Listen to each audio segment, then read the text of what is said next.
UFC 200 is in the books. It felt a little, I don't know, it didn't have quite the crescendo I was hoping for. Best card of all time. It had...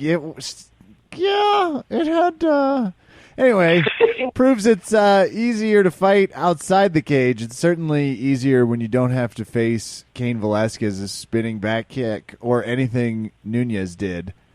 I'm your host, Kevin. With me, of course, Raf Esparza. Raf, how are you? Good. Also with us. Mm-hmm. Oh, you want to go? I mean, if you have a comment. I do have a comment, and it'll lead to our guest, who, if you listened to last week's episode, you know. Say hello to Garry Tonon. Garry, how are you doing? Hey, guys. Garry, straight from his slumber party right now. Garry, did it change for you watching this whole event? We're not going to reveal the results yet, but did it change anything for you while watching the event and knowing that you had a bet going on with Kevin? Yeah, I definitely did. I also made a private bet during the event on, like, the worst fight, too. Like, the one I was, like, confident in.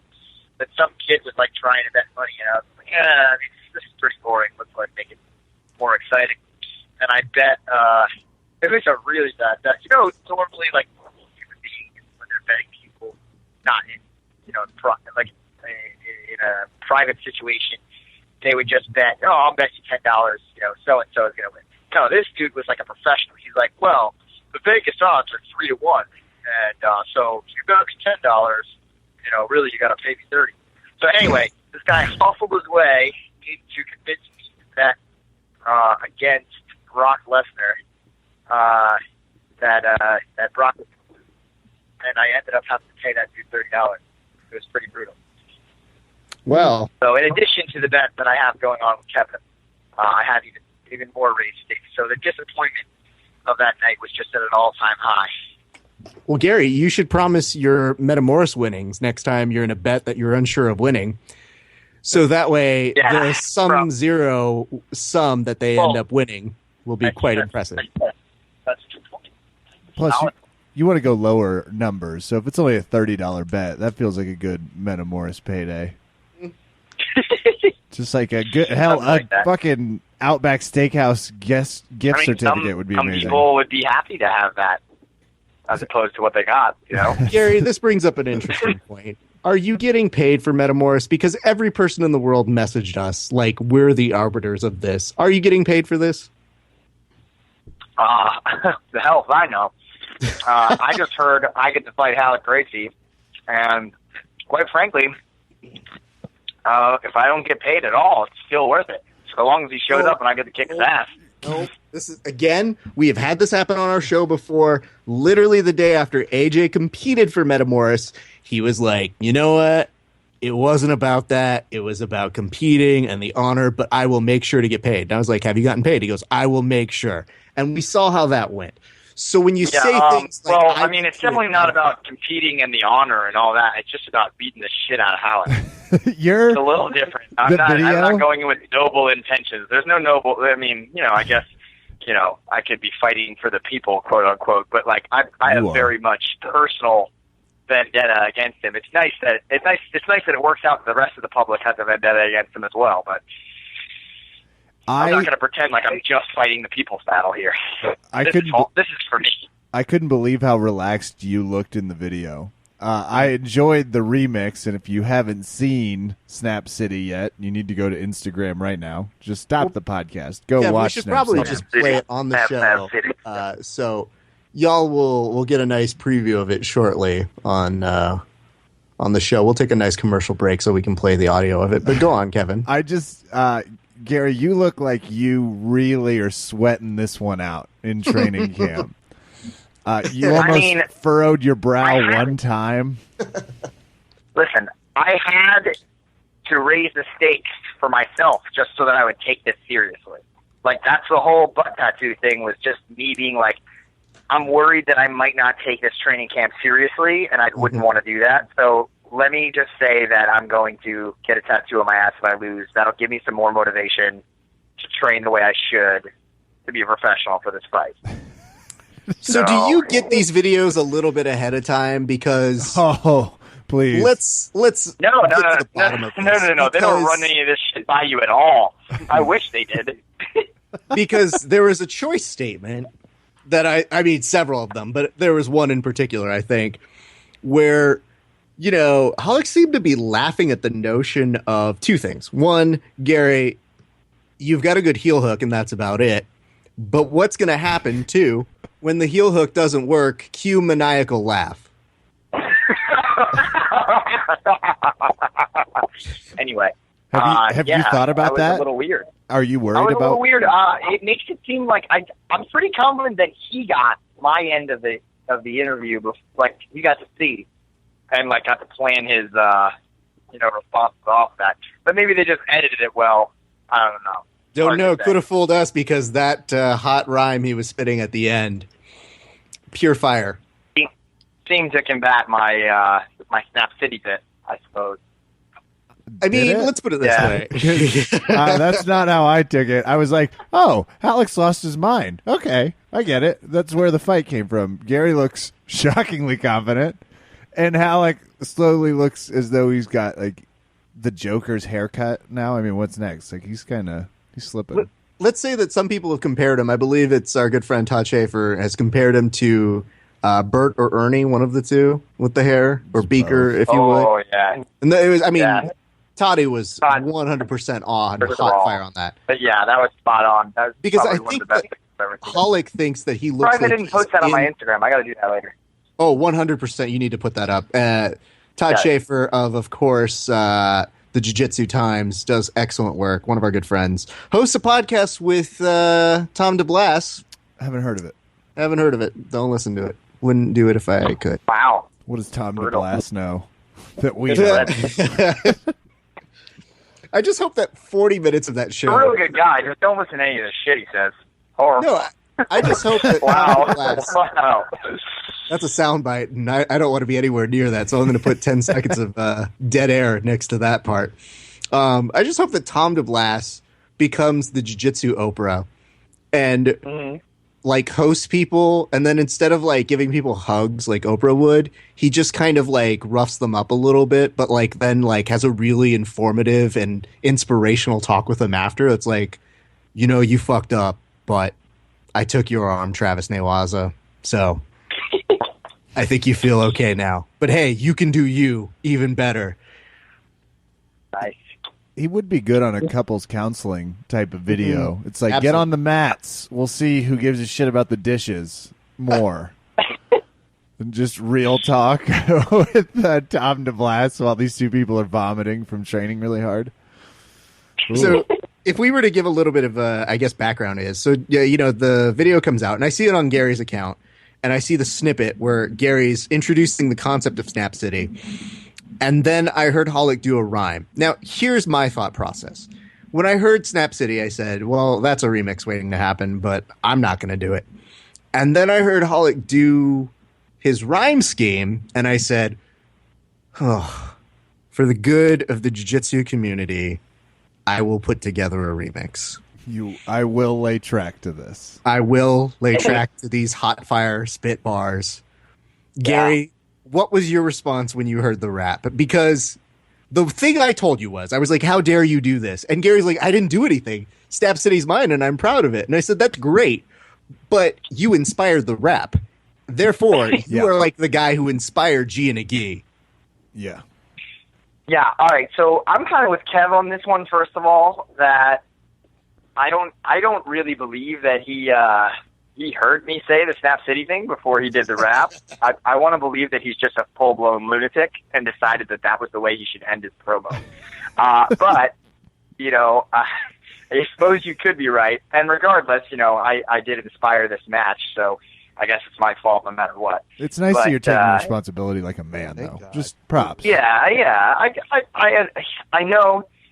Now, you're putting me in a tough spot here because I want to apologize, but I'm pretty sure I'm coming out with a Ralek Gracie lullaby pretty soon that's probably going to spark. I mean, I would assume it's going to spark some sort of vocal, lyrical response from Ralek, since he is an artist with integrity and all. Well, you know, Garry, I hate surprising you, Okay? That's just something I really don't like doing. But Kev, what if I were to tell you, and Gary, that we had Ralek on the line, and he's feeling like he's got a lot of 8 Mile in him right now. What? Yep. Okay, well, I'm feeling it. I'm gonna clip the bat switch and kill Raph for a second and go straight to CEO of Metamoris, Ralek Gracie. Ralek, did you know about Gary's clip before you did the poem? Kevin, I knew about it before he did because I was there. Also, if he was really truly in there, he would go there, but he doesn't want to go there with me. There being the destination by the sea. Okay, well that's you guys really did get Ralek on? Yeah, that's not any more helpful though. What I'm looking for is like a declarative. You know, you also just mentioned heel hooks. Gary can do a smidge more than that. Like he can do a little more than heel hooks. Snap City is kind of a generic term. Are you worried about other limbs? Limbs are what happens when you don't have good jujitsu.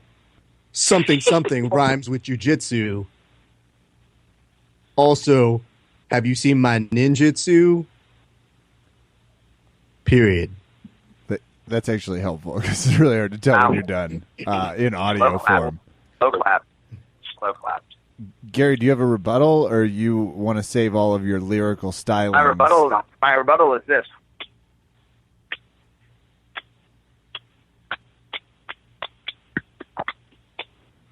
That's it. That's all I can really do. Are you masturbating off camera? No, I don't know what that sounds like as a sound bite. You know, like to me, I was just slow clapping. Oh, that was the slow clap. Okay. That was confusing to me as well. Mostly, I didn't know where he was going with that. But as he was doing that, I wrote a sonnet. Would you like me to read it? Please. This is in response to someone calling me Ralek the Meme Gracie. Why you call me a meme? Things aren't quite what they seem. Your criticism isn't quite keen. 'Cause I know you juice like over-ream. Something moonbeam. Please let this Metamoris be seen. Ooh. Legitimate claps. All right. Ralek, thanks for calling in.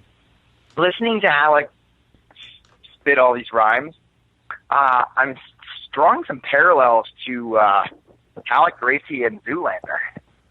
I'm really hearing a lot of Zoolander out of Ralek. Like, I just feel like they could be like brothers from another mother or something. He probably just watched 2 and it's stuck. That could happen for months. You think this is a school for ants? See, I don't know if that was Ralek or Zoolander. Down my pants?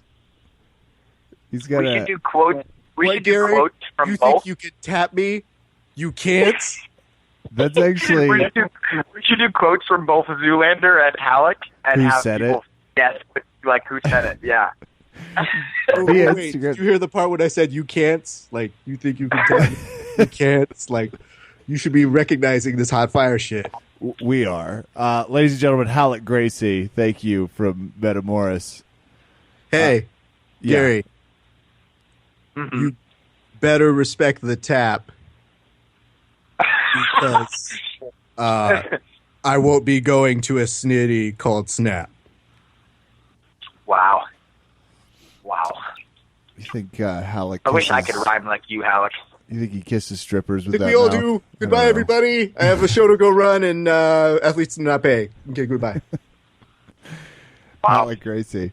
I'm ready for his featured book, Jiu-Jitsu Poems. Mm-hmm. I think it's like that would be great. I'd buy it. Would you? You would. Yeah, just to burn it in my fireplace. I was going to say, I could also see you guys reading it, having Danaher scream it at you during training sessions would be, I don't know, I'm just throwing out ideas. I'm also spitting hot fire.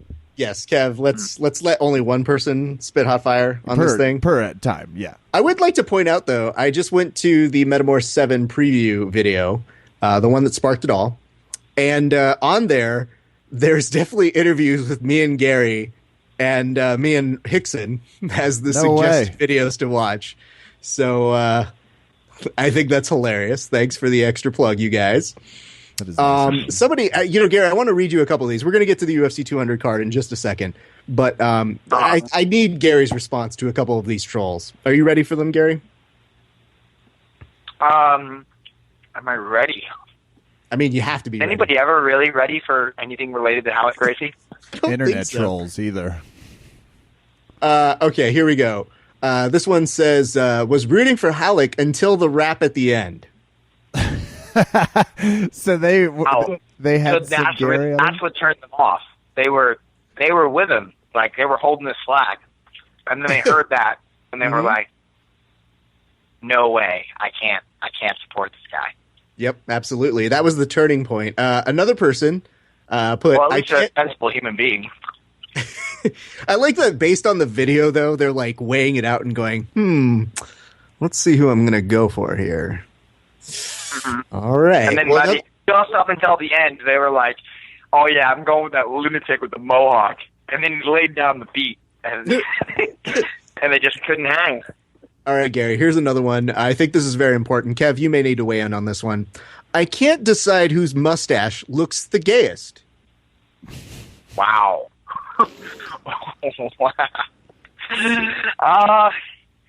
Yeah, I mean, it is. My mustache is pretty horrible. I can't really. No, hard to deny that. That's the point. It's gayest, Garry. Yeah, this is a clear category. Okay. All right, so I should directly address this as a threat to my sexuality, I suppose. I don't know, or a like fishing lure just to see if you nibble. But I mean, Ralek's got to be the one in that category. But Kev, I don't know about this because somebody with the login name Vagina Whisperer said LMAO. Ralek is such a tool, right down to his retarded haircut. Which, okay, thank you. Let's do this. And we have people who are concerned for you as well, Garry. Somebody put, "I 100% sure you there will be some stupid rule that would favor Ralek, just like Hoyler versus Bravo, where Bravo was asked to wear gi pants while Hoyler wore shorts and was allowed to grab Eddie's pants." Garry, do you know of any rule set that's favoring Ralek in this thing? Like, I don't know. One thing that we came up with was, are you sure you get to fight him first? Or does he have, like, Goro chilling on the side that you got to get through first? That would be cool if, like, I could actually just have a match with Kron. And, yeah, that would be... I mean, it seems like he uses him enough as an excuse for why he's going to be able to beat me, that he might put him first. But, I mean, I think that's what everybody wants to see anyway. Hopefully Ralek just fakes an injury leading up to the event, and then I get to fight Kron then. How much of a mind blower would that be to the public? Maybe that's what we've been planning all along. Oh, God damn it. Well, don't get me excited about something better if that's not happening. Like, I'd be very careful, because now I'm thinking about that. Somebody put this, and I guess I just need to know where your thoughts are. This person is, I think, shooting a gun, and in MS Crazy Paint wrote Second Amendment, and I think they misspelled amendment, but whatever. I hate to say it, Garry, spelled with one R, not two, takes this. Ralek refuses to tap. Garry bronzes Ralek's entire leg and places it on a coffee table and hangs his bong from it. Garry, is that where you're going to place your bong? I don't actually own one, but that's an odd choice. Like, it's just an all-in-all interesting metaphor. Like, the person was clearly high when they wrote that. I can speak. It's hard to talk about. I can step in here. A leg's no device to hang a bong from. Maybe a wrist, a finger, something with some smaller dexterity. But a leg's going to take up a lot of space, and as the Christmas movie taught us, you got to go upright with that shit. You know, you got to go up and down. Thank you. And then attach it to a wall above your bed so you can use it as sexual inspiration for the rest of your life. You know what? Never mind. I don't know if I can. I don't want to speak. I'm at a crossroads of what I'm going to mention here. Yeah, The listeners are on the edge of their seat. Let's put it this way for now until I decide if I'm currently, while I'm saying this, going to decide whether or not I divulge more information. It would go interestingly well with the other things that I have pinned up on my wall next to my bed. Noted. UFC 200, am I right? Let's get to UFC 200.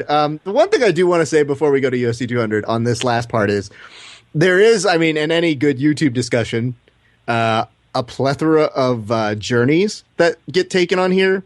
So we had people who were saying like, oh, these people got paid. And then the Metamoris fans saying like, wow, so much hatred. Are you one of the athletes who didn't get paid? Get over it. It's not your problem. It's like, well, all right then. Thank you. But I figured we can conclude with this last one, which is, Garry is looking like Lloyd Christmas in this video. Like who? Lloyd Christmas. Ring a bell? Who the hell is that? That would be Jim Carrey's character in Dumb and Dumber. Oh, okay. Fair enough. Yeah, I mean, the tooth definitely helps. I could totally see that. How did you chip the tooth, though? Because people have just seen you smile, and then you've done a lot of good photos that have highlighted it. But as a man of Jersey, at the age of 16, I was pumping iron in the gym, as a man of Jersey is one to do. Mm-hmm.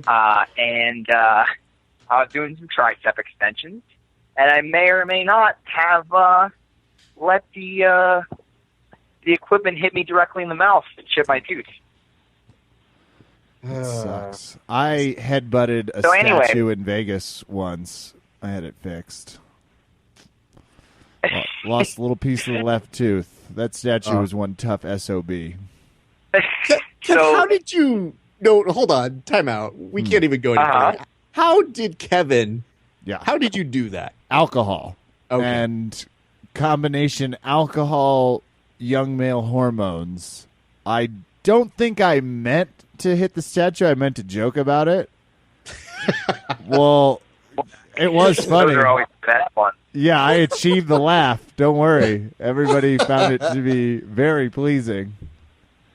And I chipped my tooth. It was a lion statue at the Cosmopolitan. We've since settled our differences. We made up 2 years ago. That's good. Well, Garry, statue. Yeah. Garry, I feel like the internet was being a dick. Your grill looks just fine. You're fine. Oh, well, it's nice of you to say that. I just want to make sure. Anyway, when I got it fixed, first couple times, it lasted for like 4 years each time I got it fixed by my previous dentist. And then my last dentist, I hope by the grace of God, somehow he ends up listening. My last dentist, who's like friends with my mother, fixed it, and it lasted like a couple months. And then the second time he fixed it, it lasted 2 days. No. Yeah, he's a terrible dentist. I'm going with that one. The first shot, it's like, all right, maybe you messed up. Like, maybe he was a little careless. So, he sees that it came out the first time. Maybe he wants to make up for his poor craftsmanship. He's going to do a good job the second time. Second time, 2 days? Wow. Brutal. So, I got to find a new dentist, or I'll just leave it like this. I feel like it doesn't matter that much. It really doesn't, especially if you're in the fight game. Yeah. Like, who the fuck is really judging teeth in the fight game? If that's the case, Jesus, what about these UK fighters? Yeah. I mean, yeah, definitely. I was going to say something, but I think I trumped it.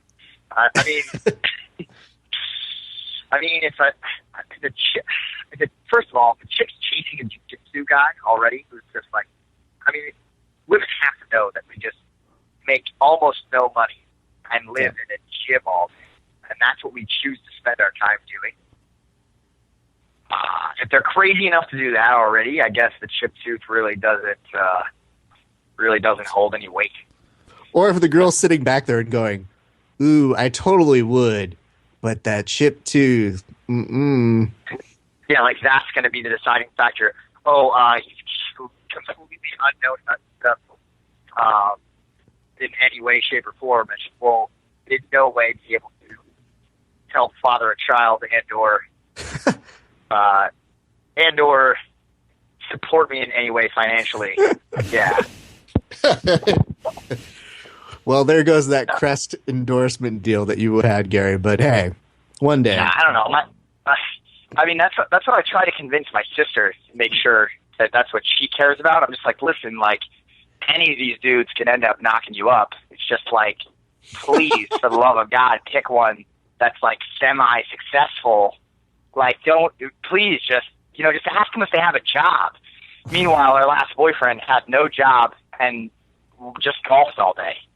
He was out of college, didn't get a job, decided to just play golf every day, and that was okay with her for like 2 years until one day he came back with no shoes from a club with scratches all over his face, and she finally just said, no, he's not the one. So I don't know why that's what it took for her to realize that, but anyway. Yeah. Well, don't worry. That'll be the next reality show we pitch, which is Gary annoys his sister and tries to hook her up. Did you guys see what I did to her current boyfriend on Instagram? I saw that you were giving shit to her for not following through with Uncle Hanach, but that's about it. No. That was the second one. She made the mistake of telling me that her current boyfriend just got an Instagram. Like, oh, Adam, why don't you follow him? I'll send him a message. And I was like, I was just, of course. And meanwhile, maniacal laughter like Ralek goes on in my brain. And I'm like, you fool. So anyway, I immediately post a picture of her and him, and I just tell the jiu-jitsu community to defame him in every way possible. And they did a damn good job. Wow. Can I go? Would it be helpful to the podcast if I looked up on my Instagram some of the comments that were left? Of course. Sure, because Kevin and I are going to pivot to UFC 200 as you go ahead and get that ready to go. Kev, you were at a baseball game yesterday. You had the audacity not to watch the biggest card of all time live? Yeah. Well, I watched 3 of the fights live. And second, maybe if they could keep their main event off the sauce, I'd tune in live. But until such time, no bearing. That's a dick move. You were with friends, and you made the choice to go out with friends. And that's fine, Kevin. You can go out with friends, but don't act like John Jones doping was like you told your friends, well, I'm in. Yeah, that's true. And I would have been home by his fight anyway. Fair enough. I missed the first 2 fights live, and I'm sorry to the community. You should be. I feel bad about that. Well, let's talk about the whole feeling in the entire card as well. I'll cover the prelims because I was the one who fucking did their job here. But first, I really want to talk with you, Kev. The Kane spinning back kick. Yeah. Does that make you afraid that someone that large can do that? Societally, yes. I think we should all take note when evolution happens and when someone that large can swing their goddamn large leg at head's length. Mm-hmm. Brutal Travis Brown look. That's exactly how I would have looked, by the way. I would have just found a nice turtle position and waited. Gary, do you do the spinning back wheel kick like that? Because you're fairly athletic. I think you can do most of those things, yes? Do I do a spinning back wheel kick? Definitely not. I barely know how to punch people. But, one day, I'm sure. I tend to favor things that look really cool and are not very effective. So, yeah, why not? Not very effective. I feel like Gary is going to do MMA, like one of the characters you can play on an arcade game. Sorry, by the way. Sorry. It's okay. Sorry. But I feel like Gary literally will just jump in the air, just like you would play on like a, Double Dragon or Ninja Gaiden. Like, it won't actually be anywhere near his opponent, but he'll just flip in the air and kick, and it'll look really cool, though. I want to land the first drop kick. Do you want to land the first drop kick? I want to land the first drop kick, yes. That's like a goal. Dude, that would be amazing. And again, Gary, when you are training more for MMA, please make sure that every single time you are punching Gordon Ryan, it is on video. Oh, 100%. 100%. Okay. He's an interesting sparring partner. We're kept away from each other most of the time. Actually, it's funny. I guess my boxing coach kind of hates Gordon because most of the time when we spar, my boxing coach forces Gordon to be like, Gordon's not allowed to throw any punches, and I'm allowed to throw punches. So far, I don't think me and Gordon have ever sparred where we were both allowed to throw punches. Like, he's just allowed on defense. And we'll do like 2 or 3 rounds like that. And that's like, he must hate him. I don't know what he did that he hates him so much, but that's so funny. I don't know, man. It's pretty funny. To look at Gordon's face and the frustration in his eyes and the tears he's trying to hold back. It's a glorifying feeling. But speaking of the spinning back kick thing you were talking about before, people like the first drop. When I used to spar like a complete retard back in the day, when Tom the Blast opened up MMA sport, and he was just kind of like, yeah, guys, just wait. And I took that to heart. So I watched that kick off the cage, the one UFC that Patterson did, and I was like, oh, well, I should do that. So I practiced doing that for a little bit, and then realized I'm not much of a kicker. So I just extrapolated that into a punch off the cage that I would frequently attempt to do to people, and polished off. And me and Tom didn't spar very often. Not much smaller than Tom. But then he calls me over to spar the one time. Guess he needed a rest round or something. And he backs me up near the wall. And I decided to deliver a savage right cross off the wall. This is great. It did not end well. He actually dropped the spring to the solar plexus. Oh, no. Against the wall after I hit him in the face with that cross. So I did land it. It did work. But immediately afterwards, he threw a couple punches until I was back at the wall, threw a flying knee to my solar plexus, and I just slid down the wall like something that just got thrown into the wall and just slowly fell. Yeah, something like that. It was, and I just, the whole time, just making a noise like when you're crying but no words come out. You're just like, yeah, like it's not a real. It's like an inaudible noise that only dogs can hear. That's what came out as I slid down the wall, for the repercussion of the jumping right cross. So yeah. Have you tried throwing it since you did that? Have I tried throwing that? No, I haven't been boxing anywhere near walls or cages. They're just in rings for now.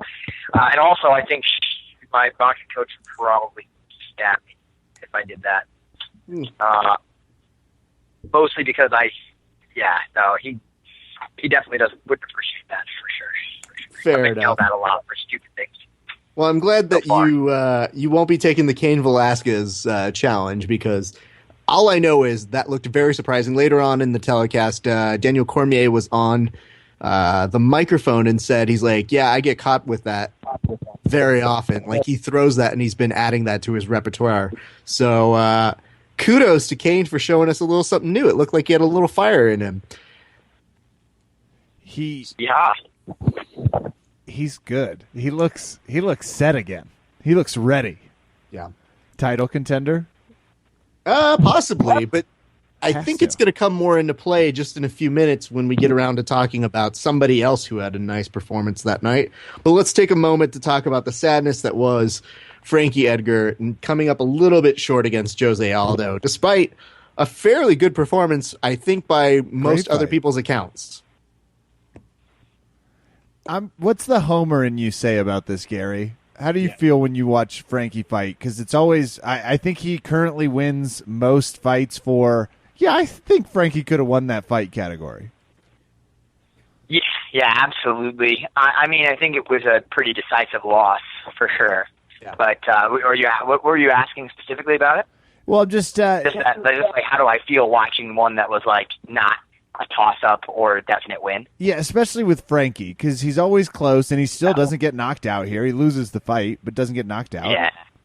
Yeah. I mean, he's like I said, like I tried to mention to you before, and then you made fun of me last podcast. That I think he's just one of the most underrated fighters in the UFC. Like, for the same reasons that you said. It's like all the time he's just, so close, and then I feel like they're holding something against him every single time. If you listen to like when he first fought BJ Penn, it's like completely one-sided. It's like obvious that he's kicking BJ's ass. And not only that, he gets the first takedown against BJ in like a decade. And they don't even mention it. It's not even in the highlights. Joe Rogan doesn't even care. He's just like, yeah, I mean, look at that. Look at that counter-punching by BJ. He landed one jab after Frankie landed 15 punches. So let's take a moment. Frankie's had a lot of great moments. Like, Frankie is a great fighter. However, in that fight with BJ and Frankie, I didn't need to see BJ do it because BJ was so past his prime that when BJ was you're talking about the last one. Yes. Yeah, well, that's completely different than the one I was talking about. I'm talking about like the very first time you fought BJ. I understand. But what I'm saying is this. I think that there was a mystique to BJ Penn that was like, oh, man, he's the most insane ever. And, oh, wait, he's just kind of lying on his back. Yeah, I should punch him now. Okay. And, like, once that clicked in for people, it was just like, it was so sad to watch that trajectory of BJ because BJ is a legend and he's quite good. And he really did put jiu-jitsu on a map for us nicely. But especially in the second fight, it was just like, what the fuck are we watching? Jesus Christ. So maybe that's the reason why. I think it's better left alone that they don't make those mentions. Frankie has so many other highlight moments just for the mere fact of this. It's like you're watching him, but you're not disappointed in what he's doing. He's just getting outpointed. He's just not winning the rounds. You know, and that's the hardest part, I think, for you as a training partner potentially to watch because you're rooting for him and you know he's good still, but it's not like he's just being decimated like oh man, he's in the worst place ever. It's just like shit, he's just not winning. It's definitely hard to watch, and it's hard for me to really criticize anything because I'm not involved enough in MMA yet to really say too much about where I think he could have done better or anything like that. But it's exactly like you said. I mean, it's close but no cigar sort of situations, so again, but I mean, it sucks, but he's still an amazing fighter, so I don't think anybody, would hold it against him. But somebody might hold something against Jose Aldo, Kev. Who would that be? Conor McGregor? What was he doing that whole time during that fight? Posing for a photo op. I'm convinced the whole thing was staged. He gave the photo guy $100 and was like, get me looking mean. That was it. Is that the Conor impression you have? Let me... Do I need to dust it off? Gary, do you want to hear the Conor McGregor impression? Oh, do you have one? Yeah, I have a shitty one. It works. We've brought it out. We've dusted it off, but I feel you're a guest, so we'll oblige. Yeah, Kev, yeah. Set me up, would you please? Current staring champion, no longer 145-pound champ, Conor McGregor. What were you staring at during that fight?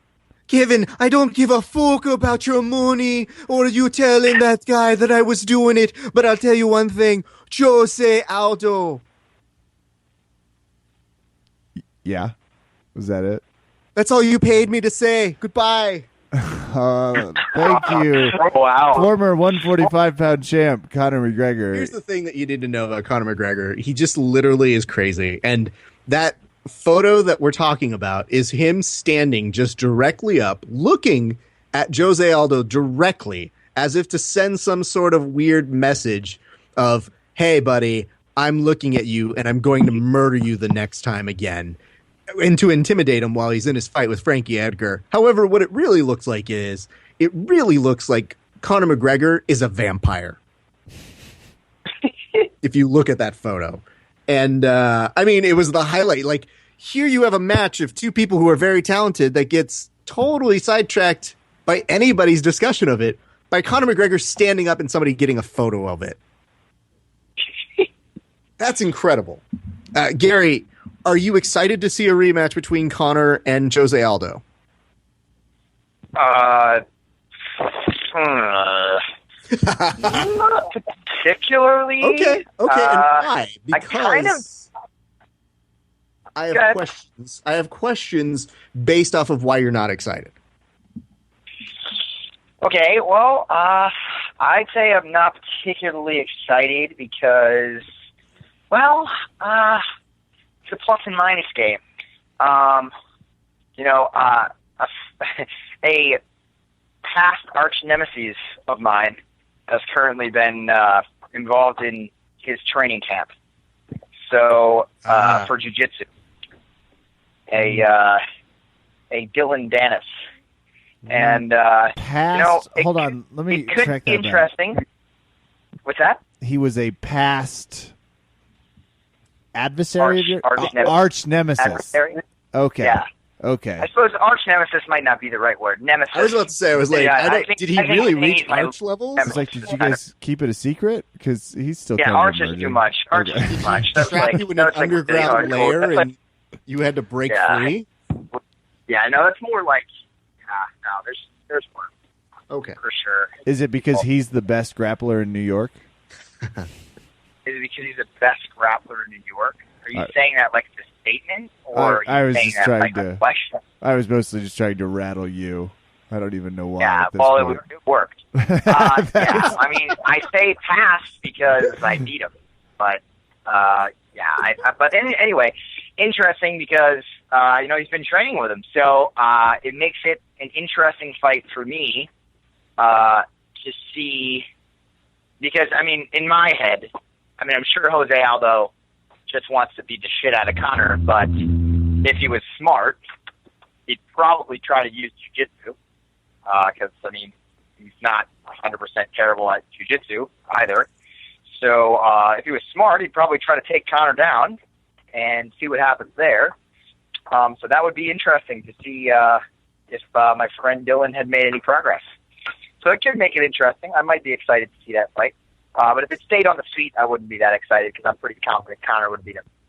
Kev, are you hearing what I'm hearing here? Real analysis?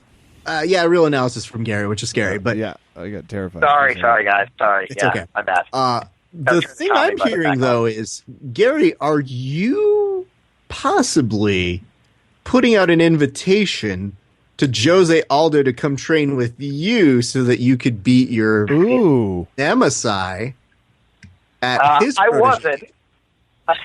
That's exactly what I heard. I mean, that's the soundbite we're going to cut this to sound like.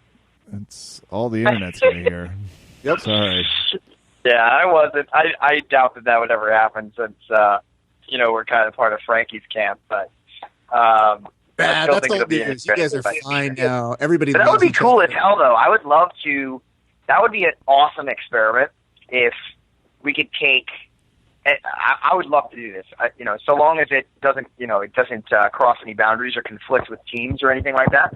I would love to do an experiment where instead of me competing against, one of my adversaries, we both decided to coach for like 6 months a particular fighter that needed help in jiu-jitsu. Oh my God! Who could do a better job at doing Kevin. It's the Jiu-Jitsu Ultimate Fighter. I'm in. I'd watch the shit out of that show. Yeah. Gary, we call dibs. We produce it. That's it. Gary versus Keenan or Gary. I don't fucking care. That sounds awesome. Yeah. I think it would be fun. Let's just make sure it's someone that can compete with Gary personality-wise also. Because we can't have him and, like, Yuri on the other side being like, I'll do it. It's like, no, we need some juice here. Yeah, we definitely need some fights to break out or something. Yeah, absolutely. Somebody with at least like a halfway decent Your Mama joke. Yeah. It's okay. Gary, I'll take care of all that in post. I'll just write all of your insults to each other. So it won't be a huge problem. It's not a bad idea. It's how reality Are you trying to say that I couldn't come up with my own? Is that what you're trying to say, Ralph? No, although I guess that's not a bad point since you're bringing it up yourself out of your own conviction. No, I'm talking about more of the pattern. As somebody who works in entertainment, Gary, see, reality TV is written mostly. I hate to break it to you. Yeah. But the best lines that you hear on there are written by idiots like me. So, just don't worry about it. I'm glad you said that because, like, this lullaby that I'm writing for Ralek, I'm going to run it by some of my comedian friends. Please do. But I don't consider you to be one of those. Not because you're not my friend. It's the comedian part that I struggle with. That's fine. Gary, that would mean something coming from just about anybody else, but it means absolutely zero coming from you. It's like me telling you, yeah, Gary, your heel looks okay, I guess. And you're like, I'm sorry, what, Ref? Anyway, let's go to our next fight, which was the Anderson Silva versus Daniel Cormier nap hour.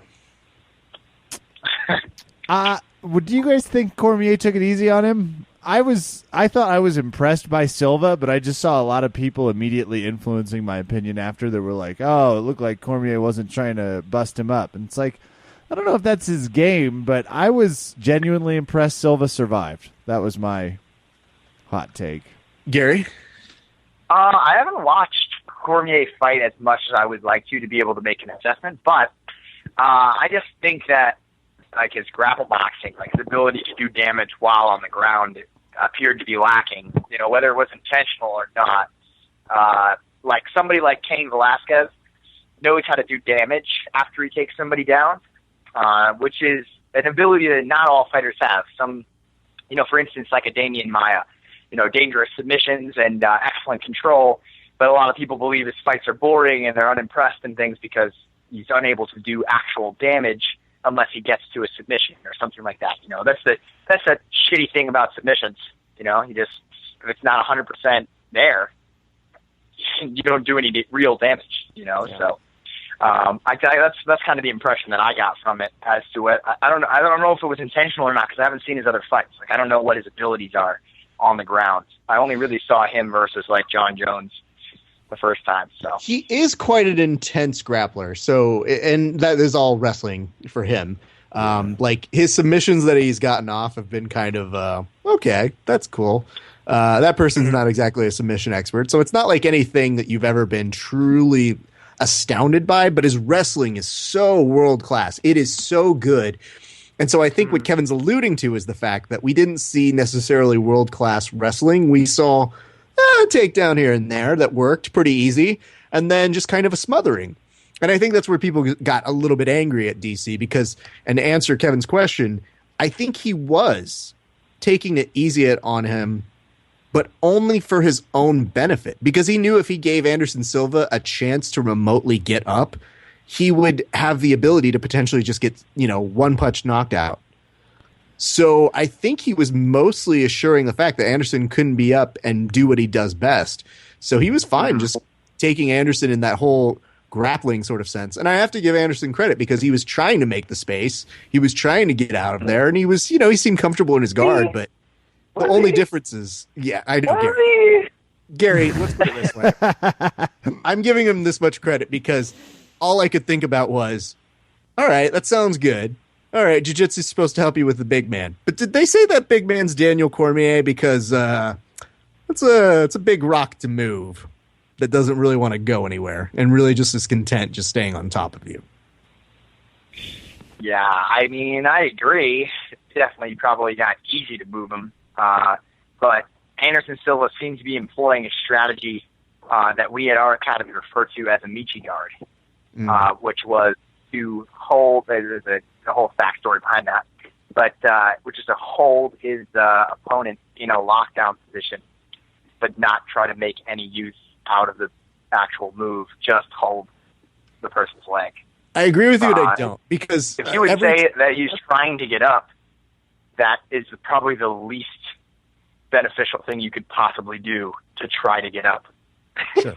Is to lock yourself, quote unquote, lock yourself down into a position. So I understand exactly what you were saying, and I know that every person from the 10th Planet system who was watching that fight was throwing things at their TV. They were excited by the lockdown, but then they were yelling for electric chair 100%. Yeah, I mean, that's not really what I'm suggesting, but that's fine. But what I'm saying I was suggesting maybe like conventionally sweep him with that, or try. Oh, that wasn't like an inside position and elevate him or something. I mean, yeah, you don't have to, rip the guy's testicles in half every time you get to that position. But Garry, here's the thing. I think that Anderson was at least trying to make the effort to move him. I just don't know how well versed he is at electric chair. He was good enough to go like this thing, whatever it is, it's keeping him here. So maybe he's done the lockdown a little bit. But then afterwards, he's like, and I'm stuck.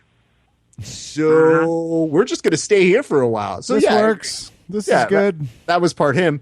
But on the same point, you had DC who's like, and here's my shoulder, and we're good. And we're just going to stay here because I don't want you punching me with the stuff. Kev, Can I ask you this? Yes. Have you ever seen anybody celebrate more of their losses in MMA than Anderson Silva? He actually is someone that I think does a great job because it's really hard to tell if he won or lost the fight after. I saw that. I saw him do that, and I thought like he flashed knockout. You see, like I looked away for a second. All of a sudden, I see an image of him celebrating. I'm like, no way. I was like, how did it happen? I swear to God, I thought like you lost it, and I had to watch it. I was like, oh no, he's just being an idiot.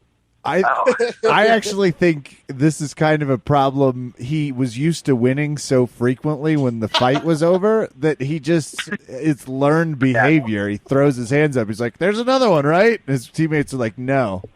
I also explained to the much shock, I said right as he was doing his post-fight, it was like, oh, by the way, he speaks English.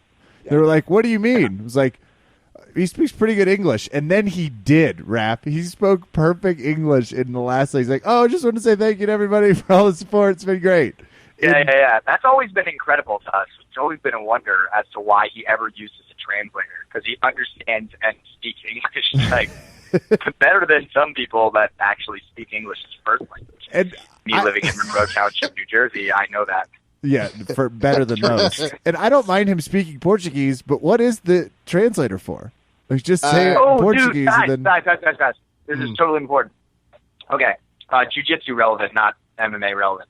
Have you guys seen the video somebody put together with Mackenzie Dern speaking at age 16 and then speaking like now?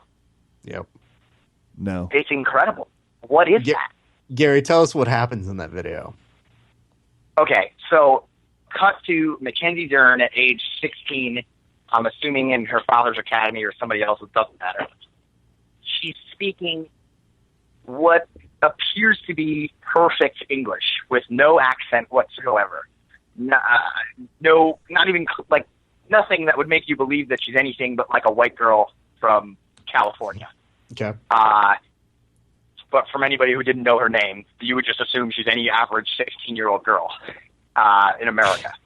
And then cut to her at like age, in her early 20s, I don't know, maybe 23, 22, whatever the case may be. And she's speaking not only English with a Portuguese accent, which I could kind of understand because sometimes when I'm around a group of people, obviously she was with, what's his name for a while, you kind of take on some of their mannerisms and expressions and things. So, okay, I'll give you the accent, fine. But it was broken English with a Portuguese accent. Like, I get the accent, but really, it's broken English with a Portuguese accent? Like, what's happening right now? You used to speak perfectly. Okay, but how many Brazilians is she hanging around? I mean, just being honest. Doesn't matter. Broken English? She knows how to speak perfect English. You don't just lose that. I don't know, Gary. Sometimes when I hang around you too much, I don't know how to say words anymore. I literally, just in talking to you, my vocabulary goes down. Like, we finished interviews, and I've definitely been like, hey, don't call me Jersey trash. And I'm like, where is this coming from? Why am I so combative? Yeah, it's just like when I hang around Ralek so much, I just start rhyming everything. Yeah, it's exactly But Gary, like this is an important thing to note because you do know she's doing commentary for Metamoris, correct? No way. How do you not know that? Yes, they announced today, and it was like, other people that aren't fighting that will be working Metamoris. Awesome. This is great. Yeah, she's calling 7. You would know these things if you followed Metamoris on any of your social media, which I just assume you don't, despite fighting. So okay, so there's a couple things that come into question when you just tell me that, if you're actually telling me the truth and you're not just bullshit. Okay, the first is, how the hell would they get her to do that, just period? I'm sure, I don't think she's ever done any commentary jobs before. Like, why would that even be appealing to her? Number 2, isn't Howard Gracie the dude who said that women's jiu-jitsu is a joke, like, publicly? And then when asked about it again, when he tried to defend himself, he said that he started the women's support women's jiu-jitsu movement. Like, he's like, yeah, well, guys, honestly, if it wasn't for me, nobody would even be talking about this issue. So really, I'm the guy to thank for the women's jiu-jitsu movement. So, like, isn't that the guy that did that? Like, how as a... And now it isn't even more demeaning that he didn't ask you to be a part of the event. He was just like, yeah, can you do some of the commentary? We really need somebody to kind of talk a lot. And I hear that women really like to talk people's ear off. So maybe... You know what you're doing? You're asking questions. And you're thinking about a decision before you make it. And here's the thing. There you go again. Gary is getting so on the negative. Let's really look at the positive of this, okay? Like, positive number one. They could have asked her to make the food and be in the kitchen, but they didn't. So it's a positive. They've shown some progress. They have not said anything demeaning. And you know what, Gary? They didn't offer a single women's match on this card. That's what I'm saying. But they invited one to talk on the mat because, oops. And she is one of the 4 women who have been on a Metamoris mat, so that's true. And I don't want to complain. Not that I don't want Mackenzie Dern involved. Don't get me wrong. I'm sure the jiu-jitsu community will love that, as I am a part of it. But it's just still a little mind-boggling. Well, let's say this: she's a beloved member of the jiu-jitsu community, so having her do the commentary is an interesting choice. I've never heard her do commentary. It does put her more in the realm for us to kind of say, like, well, now, I don't really say much about her toe holds in terms of criticism, but I may have a few things to say on commentary. I wish her well. She's one of the nicest people we know.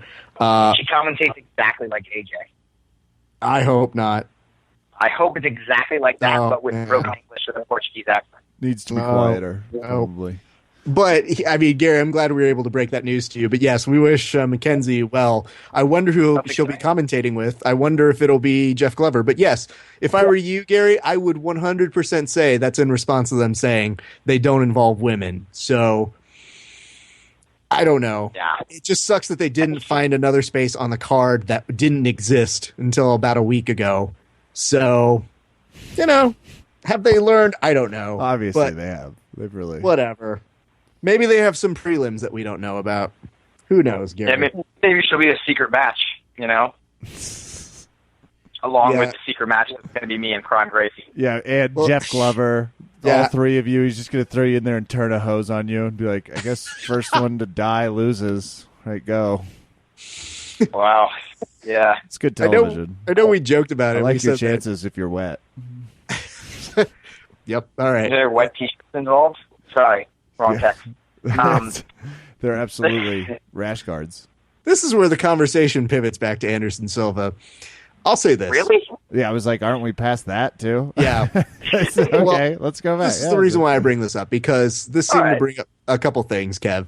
So now you've got Daniel Cormier. Where does he go next? I saw one text from Alexander Gustafsson, who was like, shame they didn't want me to do it. I would have given a more competitive fight. So what happens to DC next? He probably loses to Gustafsson, right? Apparently now they're looking at, I think he was saying he'll take the winner of Rumble Johnson and whoever he's fighting. It's escaping me at the moment. But yeah, the winner of that fight personally that he spirals into his own drug using binge because he's so depressed about the fact that he couldn't have a fight with John Jones, because he seemed really broken up about it. So he really I'm just going to go ahead and guess it. He's going to get popped for cocaine metabolites the next time he fights. That's my prediction. That would be one hell of a 30 for 30 in a few years if Cormier ends up on the road. And yeah, Gary is essentially that's where it all went wrong. That's what he has to tell his kids. The 205. Like, not that he screwed anything up, that John Jones ruined it. Scenario with John Jones and Daniel Cormier where he's like, to understand him, I must be him. Yes, that's even better. And all he had to do was start doing a lot of cocaine. Everything else fell immediately into place. Perfect. Yeah. So anyway, Anderson Silva continues to celebrate his win afterwards. Oh, wait, it's kind of awkward. Should we do an over-under on, like, or not over-under, I guess, like, should we do bets on, like, what, did they release what John got caught with or no?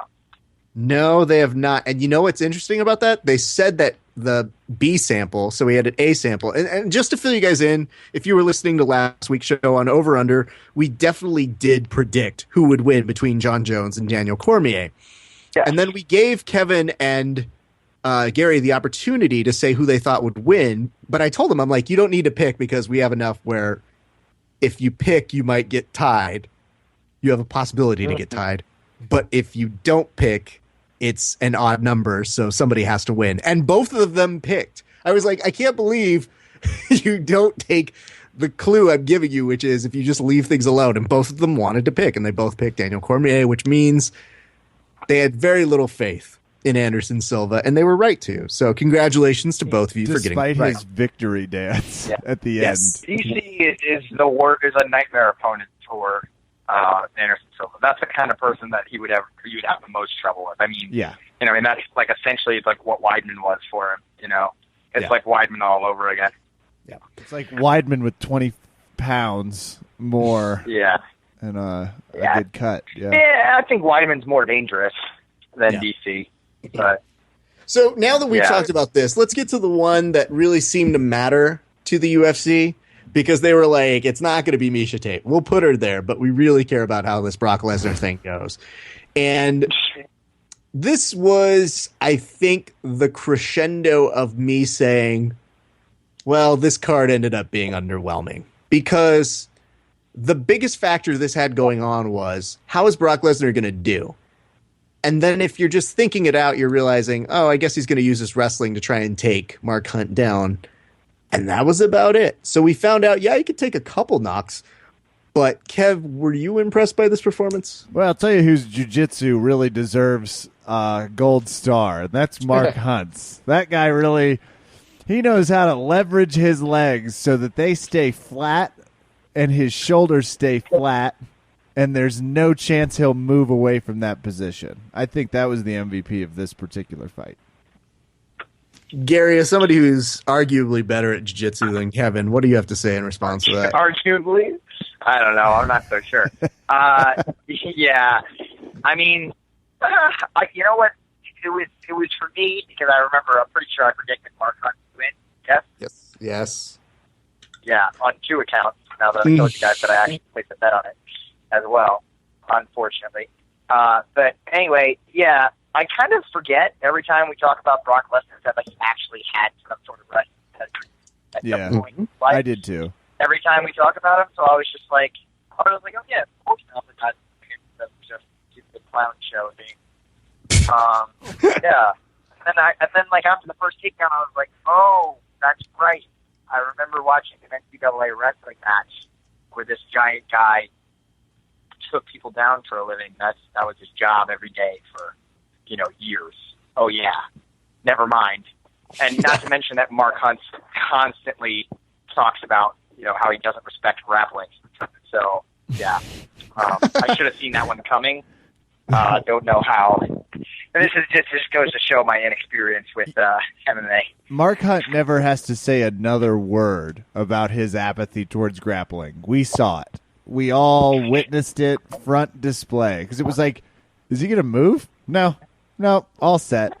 That's it. I thought the fight was over at one point where he wasn't moving for a while, and then all of a sudden this explosive tripod came out of nowhere. Just got back up. I was like, dude, you didn't think about doing that like, I don't know, a couple minutes ago? Or no, didn't cross his mind, Garry. Thanks for asking. I can say this, though, in Mark Hunt's defense, which is very simple. He, at least, of the fighters I've seen, seemed to be the person who could actually understand where the power meter was if he was a video game character. Because there were certain moments when he's like, oh, I've taken too much damage. I need to get the fuck out of here. Gotta move. Yeah. Well, that's the thing that's interesting about Brock's grapple boxing. That, like, it's so random. Like, he doesn't... There's positions where, like, he literally just pushes his elbow on the person's face, and it looks ridiculous. It's like he's slapping them in the face with his elbow, like not actually causing any damage whatsoever. And then there's other positions where you're like, holy shit, there's a concrete cinder block coming from the sky smashing into that dude's face. It is causing serious damage. But like, if you go back and look at it's just so on and off. It's like sometimes he remembers how to punch people in the face on the ground, and other times he's just like, yeah, let me smack this guy around a little bit. But Gary, go back and look at Brock Lesnar's knockouts. The bulk of them are him jumping on people like a cat and pawing at them. And that's exactly what we saw, where he was just like, oh yeah, am I supposed to paw at him? Okay. Done. Now, granted, he's a big human being, so that paw coming at me is probably a problem.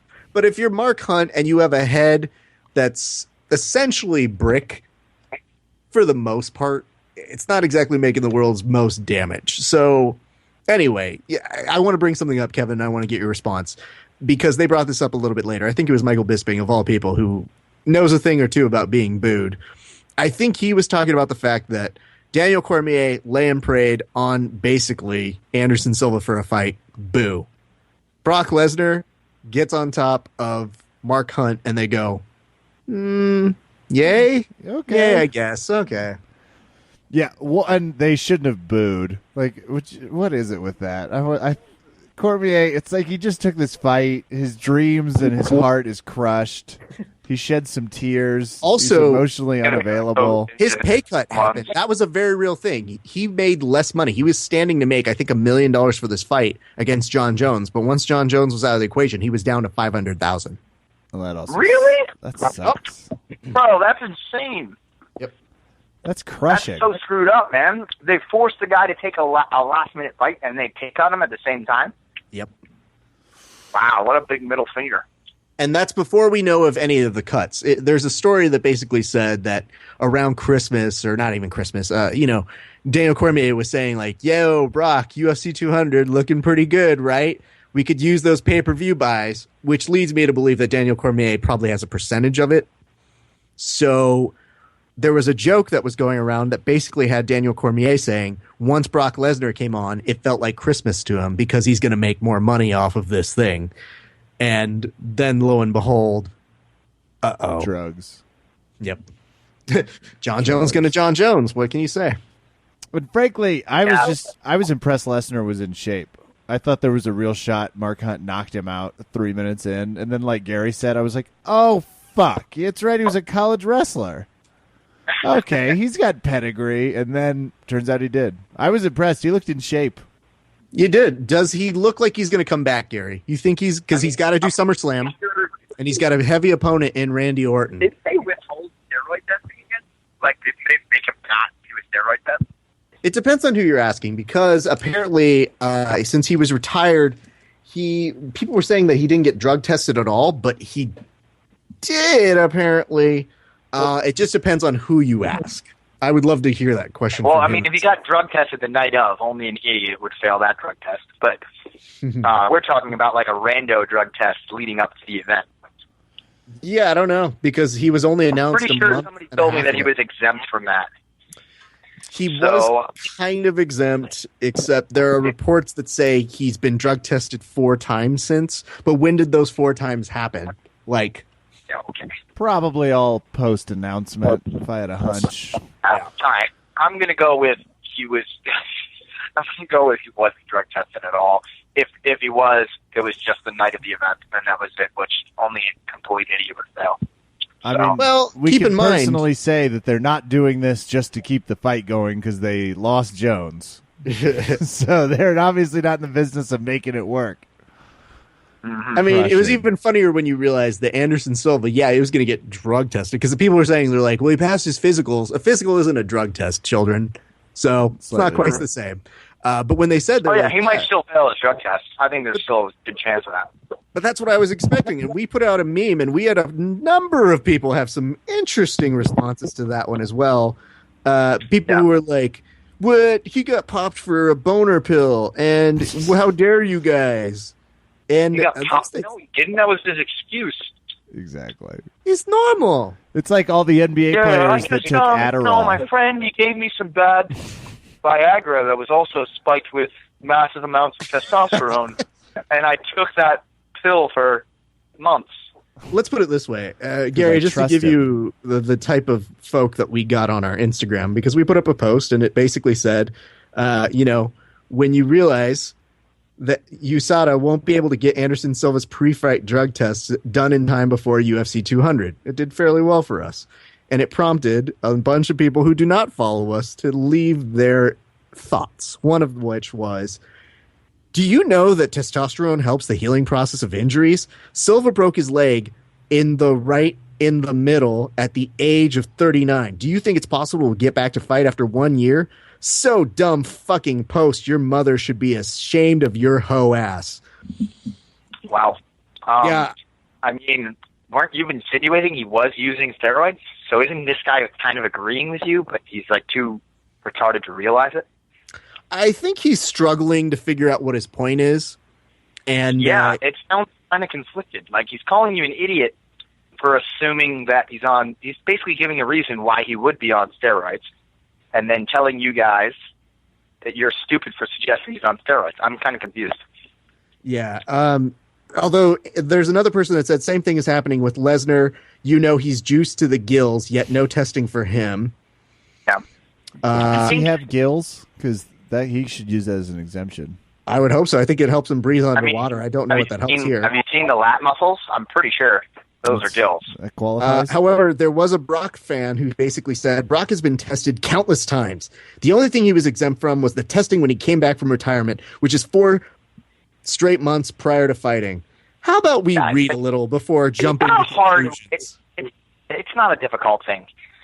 Look at him when he was in... Okay, look at any picture of any human being when they were in college, and then look at them 10 years later, and then do the same thing for Brock Lesnar. But and then you draw your conclusions. Someone on my Instagram told me you're wrong.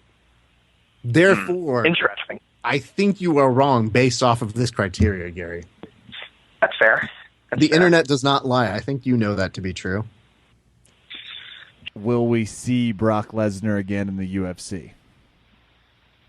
I mean, I kind of assume so. He looks good. Take one fight. Yeah. I mean, that'd be kind of weird. They've been looking for an opponent for the girl Cyborg. You know, why not Lesnar? Oh, nice. Get a little cross promo in there. Possible. Yeah, I think you'll see him in the future. It'll be interesting, I suppose. Would you help Mark Hunt's grappling? Would I help Mark Hunt's grappling? Yeah, I guess. This is me pleading with you. What's that? This is me pleading with you. Call Mark Hunt. Tell him he needs 2 months. It's an emergency. Yeah, I don't think he would listen to anything that I said at all, or work with me, or any other grappling coach for that matter. But yeah, sure. That'd be amazing. I might make the call for it. Just like, trust me, Mark. This is going to be helpful.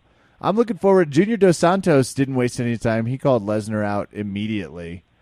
I'd watch that fight, but I'll watch giants fight each other at any point. Like anybody over. People are always so surprised. Even John was telling me that I don't understand why that guy draws so many pay-per-view buys. Like, who wants to see that, WWE guy, fighting an octagon? It seems kind of dumb. Like, there's way better, guys out there. And I'm like, John, it's the same reason that people used to watch midgets fight before it was illegal. He's a giant human being. That's not what people are used to seeing every day. And he's going to be throwing his giant fists at another giant human being. Of course they want to see him fight. And Danaher didn't get that? What's Ironically, Danaher did. I think he did. Once I explained it via midget fighting, he understood because he told me about something that they used to do in New Zealand or maybe Australia immediately after I raised that point. Apparently, it used to be a thing where they had something referred to as midget tossing. Yes, that's where I can verify. A group of midgets was selected, and they had a bunch of giants, and they would go in and select their chosen midget to toss, whichever one they thought they could throw the farthest, and hammer throw them as far as they possibly could, the farthest throwing being the victor. And I was impressed by that. That cultural tidbit. It tells me a lot about the kind of world that John grew up in. I was going to say, is this what watching a fight with John Danaher is like? Because it sounds hauntingly terrifying. Did he? Yeah. Did he take time to write a Facebook post midway through to talk about his strategy, or was he going to let that one slide for a few? His midget tossing strategy? Just in I don't general. know if we'll ever see that. I hope he does, like, one of these days do some more trolling on the internet, because right now it's all been serious. I hope that he just does that when he answers his messages. Like, somebody sends him, like, a serious question about half guard, and then he just breaks into, some midget tossing monologue. And then the person's like, thanks, I guess. And then he hits us back with, it worked for Garry Tonon, and he's a world champion, so you should try it. And I also think he should auction off who gets to watch the fight with him, because I think you get a lot of people that are like, I'll watch the fight with John Danaher. I mean, Gary, one of the funnier things... Rivo's recent quote was, we were talking about doing seminars and, like, training with the students at seminars, and he's like, yeah, honestly, it's like kind of a terrible idea, especially for liability reasons, because chances are you're going to have to break somebody. And he just goes, it's hard to capture, but he's like, the things I did in the 90s, and just like wipes his brow. he's like, I could have really gotten in trouble for that. He didn't say that, but yeah, basically that's what he's insinuating. Like, yeah, that there was just some atrocities performed at John Danaher seminars. Yeah. If there's anybody out there listening to this by chance that happened to be at a 90s John Danaher seminar where he just like brutally broke somebody or threw somebody through a window like he's one to do, please, for the love of God, come out and make a statement about it. I really want to hear that story. That would just be incredible. You owe it to the community. Kids, ask your coaches. Ask everybody. Yeah, we can find somebody. They're going to remember that. Yeah. Well, I'm glad that's the case, because I think one of the funnier posts that John did put up was his response to Kylo Ren, and that was prompted by you. What was prompted by me? The Kylo Ren discussion. Totally forget about that one. What did it involve? Basically, Kylo Ren. Sorry. Yeah, sorry. It was, you know what? I blacked it out because I hate that character so much that I literally was just like, oh yeah, who's that? Oh, that's the biggest loser Star Wars character on the face of the planet, based on the way that they portrayed him in the movie. Yeah, no, that was just awful. Yeah, if you guys get the chance, you should go find John Danaher's post on Kylo Ren. I just imagine it was the driest written joke I had read in some time, and I was so happy about it. And I knew that you had prompted it, but he basically heard via you that Kylo Ren couldn't get out of a novice division in Naga, and that clicked for John Danaher. I don't know if exactly that's the comparison that I made. I probably made some sexist and I don't know what the other word is. Misogynistic. Misogynistic. There was some other. I don't know. I can't say it without saying something worse. Sure. All right. Anyway, yeah, I probably made some terrible remarks about that. Much worse than he couldn't beat somebody at Naga. It was more of an emotional impairment than it was a physical impairment, but they definitely paired together. I think he'd be like the emo kid in class that didn't have the heart to shoot up the school, though. Like, he wouldn't take it that far. Like, he'd only be able to cry about it, write in his journal. I don't know. And maybe that's it. That's all that would come to fruition. He'd wear some black clothes and live out his life in misery and never do anything about it. I mean, like, he wouldn't even. Gary, if you haven't read Emo Kylo Ren, you need to go to that Twitter account and enjoy yourself, because it is quite good. All right, but let's close this out. There's a Twitter account? Yeah, okay, absolutely. There's an Emo Twitter account. It's Emo Kylo Ren, and one of the choice basic tweets was Emo Kylo Ren says, you've never really heard the Imperial March until you've heard it on vinyl. If that's any indication of what it's That is definitely something that character would say. Absolutely. 100%. Yeah. So we get to the end of this, and we know that Miesha Tate's about to basically defend her title against Amanda Nunes, but you guys didn't predict that. Did it look a little bit more apparent after we saw the very first punch thrown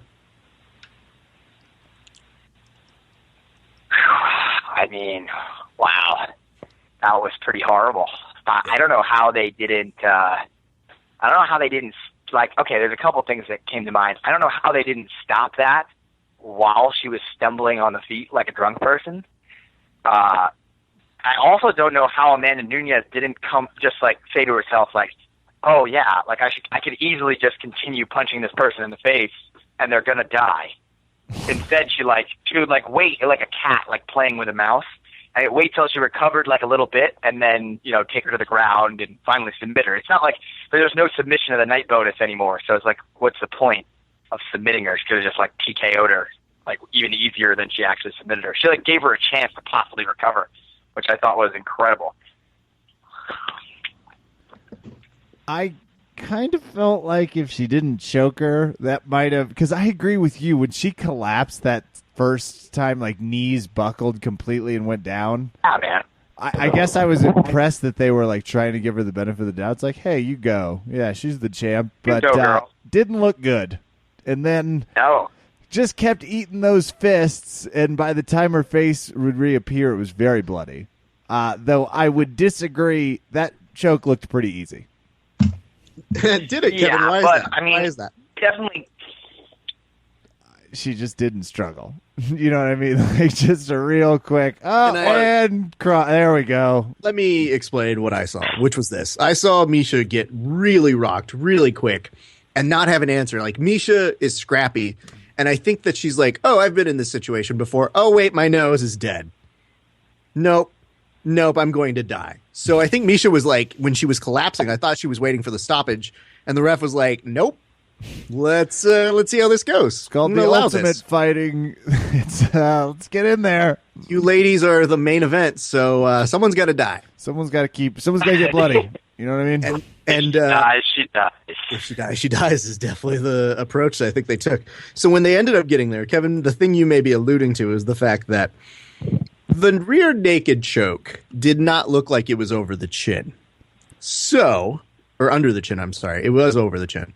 The fact that it was over the chin made me a little more suspect that Misha got popped in the face, didn't even really fight it at any point anymore because she was just like, my face hurts so bad and she's constricting the top part of my chin. I'm just done. Does that seem a little bit more accurate? I'd have tapped if someone had busted up my nose. Like, let's just say Garry and I get into it when he finally visits Colorado. We're too drunk. It's like, it's time to go. If I got hit in the nose first and then they went to my back and started cross-facing, I'm tapping. It's over. I think she needed an excuse to, like, stop and end it. You know, like, people don't really feel comfortable tapping strikes often. Because there's like an intense criticism about it for some reason. I don't really understand why. I mean, if you're literally dying in a cage, I mean, it's probably a smart idea. But I guess it's because it's something you can, potentially, quote unquote, recover from. So anyway, yeah, I think she just wanted a reason to tap, and that was a good reason. You could say she got choked now. The whole press conference, Misha had a towel up to her nose. It was basically answering all of her questions like this, which was, hey, everybody, I'm really sorry I let everybody down, but I'm going to come back. That would have been amazing. Well, you keep that in mind if your nose ever gets busted, Garry. Garry will be the only person going to still using his Bane voice while his nose is still bleeding in the press conference. However, I think there was one choice moment that we ended up catching that other people ended up catching as well, which was a meme that basically said, well, you have Brian Caraway trying to console Misha Tate moments after the fight, and she has a look on her face that I swear read, oh my God, Caraway, not another fucking word. And some people had some thoughts about that one too. I'll read you a couple. The first of which was, this person just said, I knew there was going to be a meme, which, congratulations. I knew you were going to make that comment. We're all right. There was somebody else, though, that was like, I think they said that we were being a little too harsh on her or something like that. And it's like, oh, somebody asked her, like, did she really say that to him? And I was like, have you seen a meme before? Do you understand the main purpose of these things? Well, it's obviously crushing for Misha. She does tend to come back stronger from losses. However, does he fight or anything? Brian Caraway is a fighter. However, he is definitely not the alpha of the relationship, if one might say. He's not bad, but he's famously known for threatening Ronda Rousey, and then the internet went against him. And no matter how many times he has apologized or Misha has apologized on his behalf, the internet still hates him. So he's kind of fun to make fun of. Awesome. But it's like when when that dude challenged Gordon, and then his girlfriend stepped in and started trying to have his back, but it just backfired miserably. What's happening with that? Are we ever going to see that match? Because I was on vacation, and when I'm on vacation, people try to get me to not pay attention to the things. But when the Gordon thing happened... if a dude wants to come to our gym, he's welcome to come anytime, just like anybody else, to have a challenge match. I really don't care, and neither does Gordon. And it's not like we're going to break out the pitchforks and torches and stab them to death or something if they win or lose or whatever. Like, if somebody wants to... I let anybody into the gym. I've never turned somebody away for training purposes, so he's welcome to come in.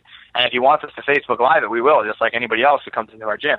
But, he said he was going to at a time and date and then just decided not to do it and couldn't come up with any other excuse besides, well, I found a promoter that would like to do it for money. And it's just like, dude, that's not what the deal was. You agreed to do something, and now you don't want to do it. So, I don't know, man. I mean... Maybe. Who knows? We'll see. All I know is I was on vacation. I was trying not to pay attention. And then I get everybody and their mom texting me being like, yo, you seen what's going on with Gordon Ryan right now? And I was like, oh, is it another fucking challenge match? I can't even keep them straight. I'm on vacation, Gordon. Jesus Christ. People should challenge someone more manageable than Gordon, I think. Yeah. Start with a good brown belt. See what happens. Well, I think at a certain... Yeah, please start with me. Let's see how those challenge matches go. I think Ralph, from now on, never mind. Anybody that comes to my gym that wants to do a challenge match, no. You can't do it if you want to. You have to get through Ralph before you come and do the challenge match. You have to go challenge Ralph and win. And if you get through him, if you get through the gatekeeper, then you can come to my gym and challenge whoever you want. Ralph, you need to think about that title. Absolutely. The Gatekeeper is actually a very apt name for my nickname. Thanks, Gary.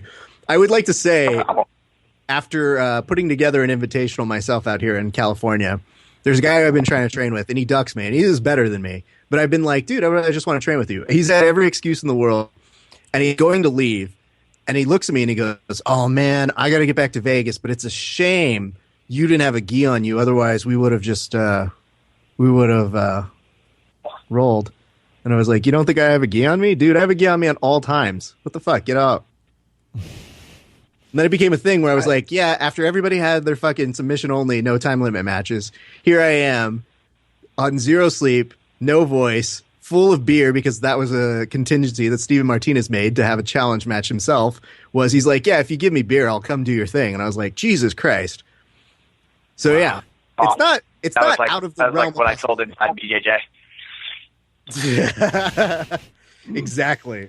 So yeah, Gary, you may have started something that I won't be able to keep up with, but yeah, I'll keep the riff-raff out. Awesome.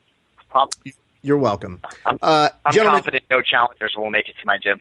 Yeah, I'm super confident many challengers will make it to my gym. I would like to put this out there that anybody that does choose to go through Raph before they get to me or Gordon at our gym, please record it and post it on social media. That would be wonderful for all of us to see. This is really just deployed by Gary to get more people in videos beating the fuck out of me. Yeah, Dylan's going to show up. Data's going to be like, hey, Raph, heard you're how we get to dipshit. So I'm here. It's like, we have a problem. Somebody call Gary. The only person who's going to be like, yo, Hollick, I've got a stipulation for you now. You got to get through Raph. And like, Hollick's going to be like, well, what do I do after the first 30 seconds? And it's like, oh, all right, fair enough.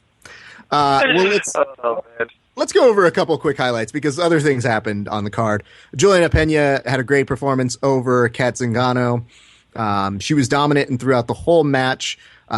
I mean, Kat had a great first round, but then Juliana basically kind of took over, and it was a great performance from her. Let's also talk about our friend Jim Miller had a great knockout against Toki. And let me tell you something, Kevin. This knockout was so brutal, but there was a missed opportunity by the Miller brothers. You know what that was? To do a little tag team for the finisher? Well, the fact that maybe 2 fights later, you had Joe Lazan also pick up a knockout win. He could have challenged. Grappling could have happened. Oh, we could have had Millers versus Lozans. Mm-hmm. That's what we've been trying to pitch. Those fuckers just didn't make it happen. Next, UFC 300, which I'm sure they'll both be fighting at. But let's be very clear. Because Jim Miller has been on UFC 100 and 200. Give me a reason he won't be on 3. I don't know. I can't think of one. And let's also talk about... Thanks, Garry. Fuck. And Hendricks needs to bring back the beard. I don't know if he had thought of that, but, maybe. It's always possible. Get by a bus or something. That's true. Garry just watched the end of Mean Girls and decided to ruin all of our parade. I'll say this. I really think that Diego Sanchez can stop fighting now. The knockout looked brutal. It was not good. It was not good for him. He's just sitting there. It looked like a John Wick extra take. The other nice thing about it was you had screaming yes. What was that? Oh, was he screaming yes? Yes, doing cartwheels or no? Well, I didn't see the. Sorry, he definitely wasn't after. And let's just say his mouth guard found the nicest way to slip out by being punched out of his face. So there was that. There was also Kevin Gastelum picked up a nice win over Johnny Hendricks. Johnny Hendricks says he won't want to fight in Las Vegas anymore. Kevin, your response? Bring back the beard and stop blaming Vegas. I saw the statistics. I lost 4 straight fights. It's like, yeah, you also just don't seem to have that knockout power you used to. But Kev, remember that point when I was telling Garry about making weight, and then there was a fighter who didn't make weight? Yes, I do. Who was that fighter? Johnny Hendricks. Interesting. Yeah, no, that definitely happened. I'm just trying to say, where is the power? He hasn't made weight in like 8 fights. Is it the buffets in Vegas that get him, you think? Because they are good. It may or may not be the new steroid standards, perhaps. Ooh. Could be, Garry. You think that's where his knockout power went? That would explain the extra 20 pounds. And where his gut came, they exchanged. Perhaps. TJ Dillashaw also looked pretty okay. He looked like he was basically just outmaneuvering a Senecal in every single way, shape, and forward. And so it was one of the rare times you saw Rafael lose. That was of note. Yeah. But there was an interesting moment. You guys both said, fuck Sage Northcutt, and he proved you both wrong. Did he? But, well, still. Kev, oh, that's such a shame. Kev, here's the reason why, is because he got the win, but people were wondering how he did it. Fox 1 put up on their page a post of him getting out of an armbar, and they said, how did he get out of this? However, if you look at it, it's pretty simple to see that you had an opponent who wasn't basically pinching at any knees. They weren't moving the elbow, the thumb and the elbow in any direction. And Sage was basically doing a hitchhiker escape. And so when I put it up a response on the Fox Sports 1 page, I had hater plural, not needed, but hater come after me. Basically called me a jiu-jitsu nerd, and I was like, "Do you not understand? That's kind of a good thing for jiu-jitsu." Like, that's a compliment. That's what we call ourselves. It's great. Thanks, though, buddy. That's kind of the whole purpose of why. Anyway, I don't want to spoil the ending for you. Shitty armbar finish technique. Not much needs to be said. Enrique Martin. You could also call Garry Tonon. Good. You might not be a big enough name. No, I don't think so. Nah, I've never escaped any really tough arm bars or anything like that. I don't. That's my career. That video hasn't surfaced the internet 58 times since the ADCC. No, definitely not.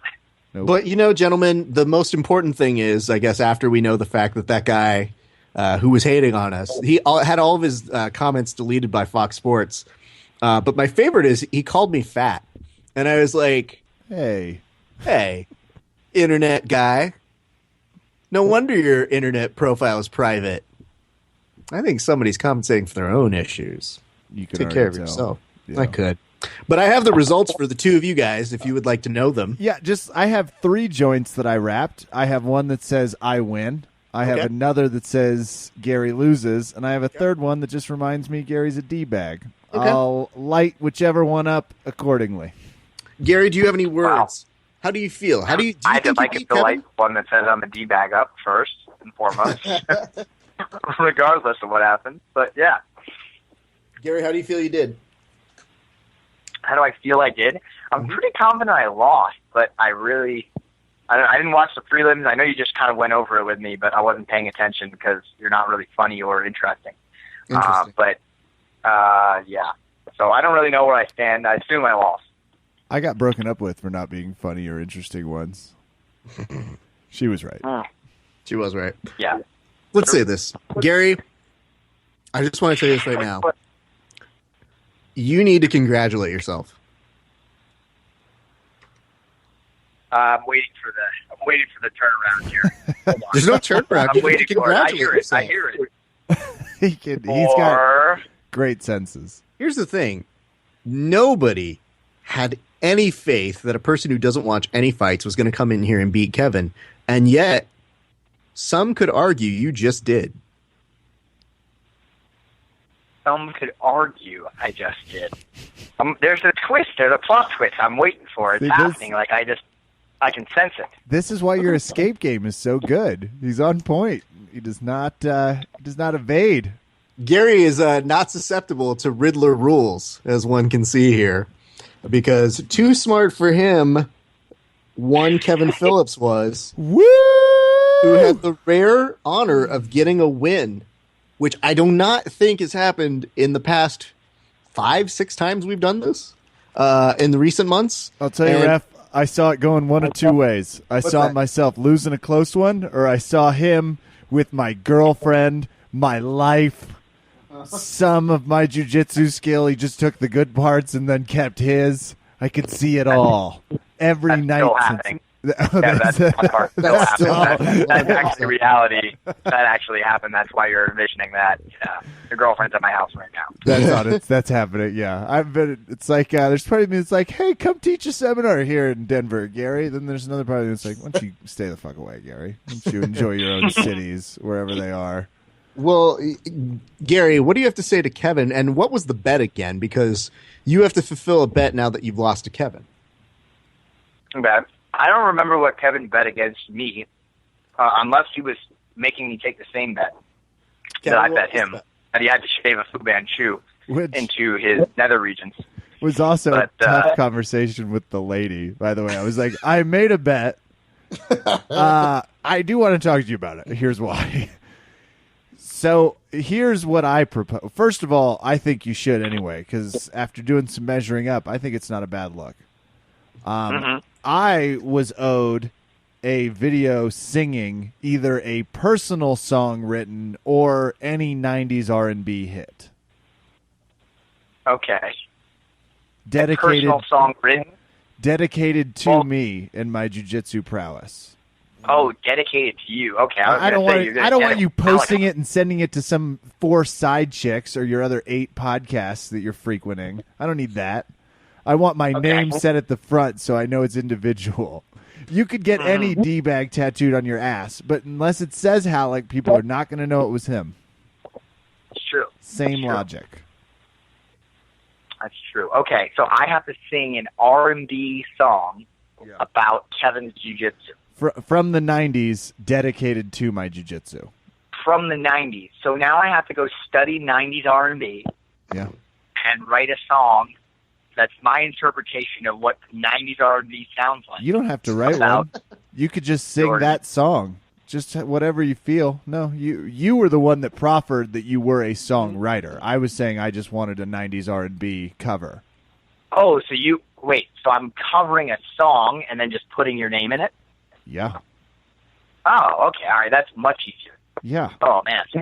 Yeah, I was going to say, I'm already writing one song. This is going to be a pain in the ass. I was going to say, I was like, you're kind of a fighter, so I didn't want to raise the bar and like give you a 3 to 7 month thesis project. I just thought like you'd pick a 90s song that you're frequently listening to when you take a shower twice a week, I assume is what it is.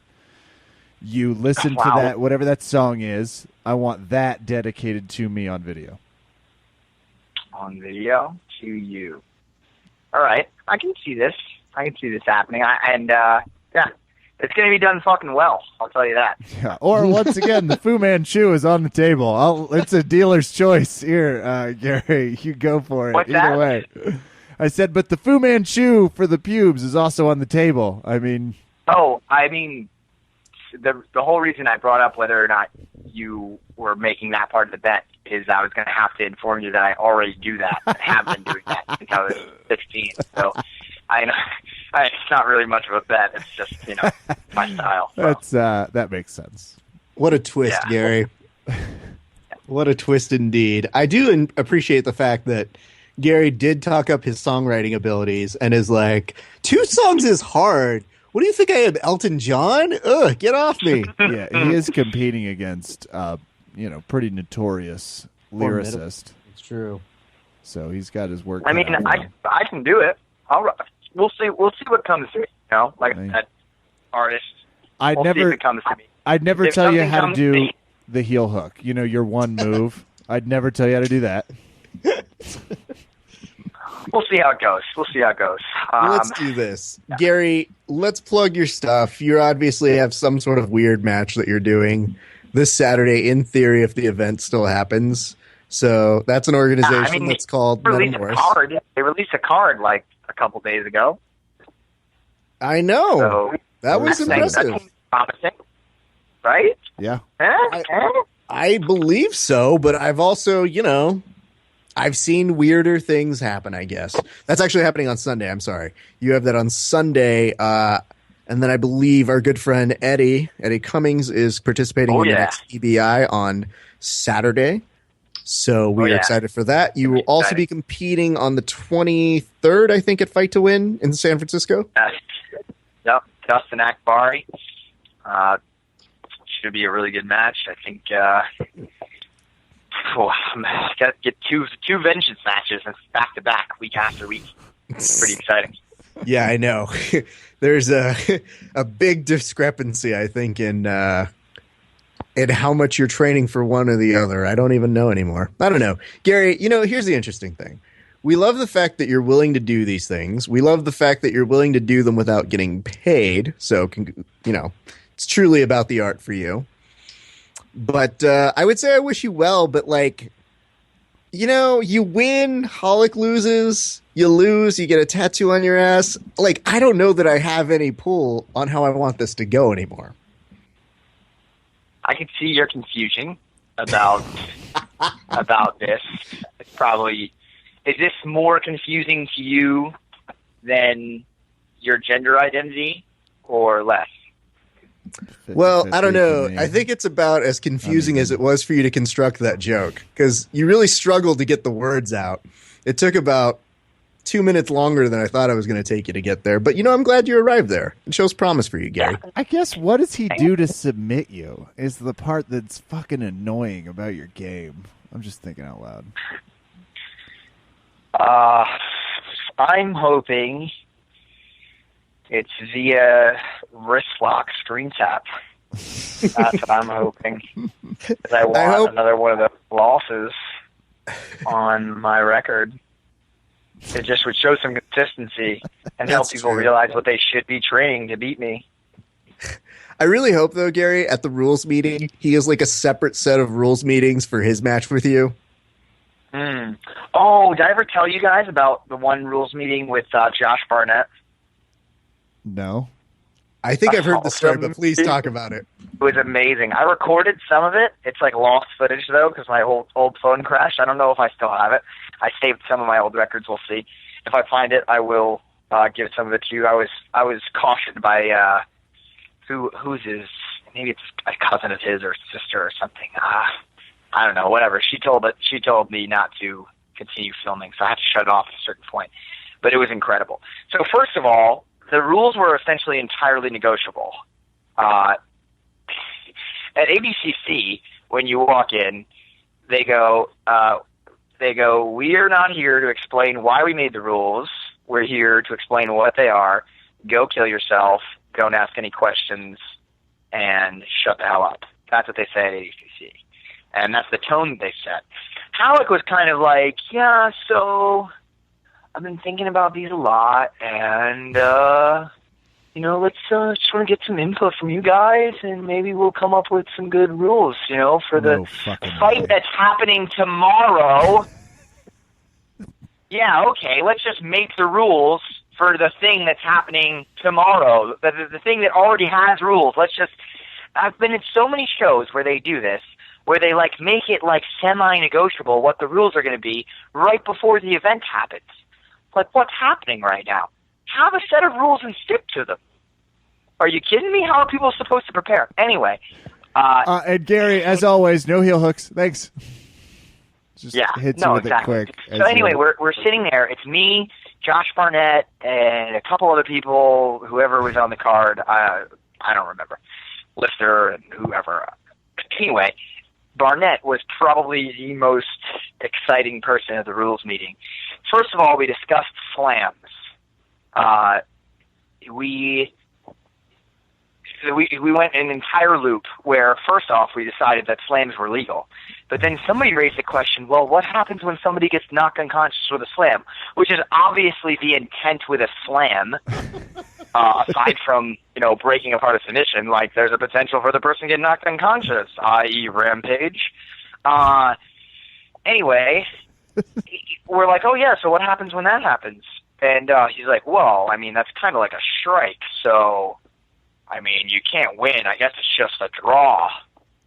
And we're like, well, that makes zero sense to have a slams legal then. So anyway, I don't know. We went through about an hour-long discussion about that. Then Josh Barnett, who, as we're talking about what submissions are legal, goes, well, what about mental submissions? And everybody just looks at themselves in the room like, what? Is he serious? He goes, well, what if I'm looking at my opponent and I just get him to tap with my mind? We're all just like, where are we? And he went on a tangent with that for a while. There were some other good gems, but nonetheless, the rules for Metamoris are entirely negotiable leading up to the event. In case anybody. Oh my god! knows. Yeah. So you didn't get it in writing. Make it up on the fly. It's like every time you guys talk about Metamoris, something I never expected comes out. Yeah. You guys are never out of interesting shit to say, and it's never what I expect, and every single person has more. We talked to you last week. There was 8 gems that came out. That's another one. It's just incredible. The rules are negotiable. Garry, I'm glad you told that story because I have definitely heard that on multiple sources that Josh Barnett had the best rules meeting ever. It was so good. I have some of it filmed. There were so many better things that he said besides just the mental submission thing. But that one was pretty cool. I can't put this on official record, but I felt like he said in response to people asking questions on specifically what submissions you could do. He's like, "Are we not in a submission-only tournament? What's the point of this?" Yeah, and, something like that. When somebody told me that, I was beside myself because who the fuck's going to question Josh Barnett? Yeah, seriously. Oh, I also loved the Sunga choice for that event. That was wonderful for all of us to watch. Yeah. Yeah. I got to watch the photo shoot for that. I was after. Oh, no. And I have to say, they had to give me a few minutes before I was a part of the photo shoot after him because, whew, hot and heavy. So. I can't tell you enough good things. Even after the few minutes, I had to do some tucking and absolutely make it appropriate for the public. No, it's not a first time, won't be the last time for you, Garry. Garry, I'll tell you this. I'll probably see you at EBI, but I have some interesting news for you. Kevin is coming to train with me a week after EBI. Interesting. Since he has so thoroughly beat you, I feel I have to defend your honor.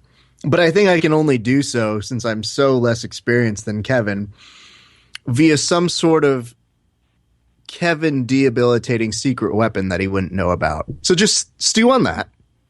Think about it. Because that same day, Kevin is going to be going to a seminar with Rafael Lovato, and our good friend Mr. Lovato is quite good at the gi. And I know that he'll be teaching Kevin in the gi, but if you want to know a secret, Kevin would be crushed to be beaten in no gi. It would mean more to him to lose there. If I'm being accurate, is that true, Kevin? That's factually accurate. Yeah, the lapel chokes, frankly, motivation's a factor. And whenever someone 220 pounds wants to like swing their fucking gi around my neck, it's like, knock yourself out, buddy. I'm not going to the chiropractor to get out of this. Tap. No gi, not quite as much. We'll do this. Nice. So keep that in mind, Garry. No pressure. But when I see you, just have something in mind for Kevin. Yeah.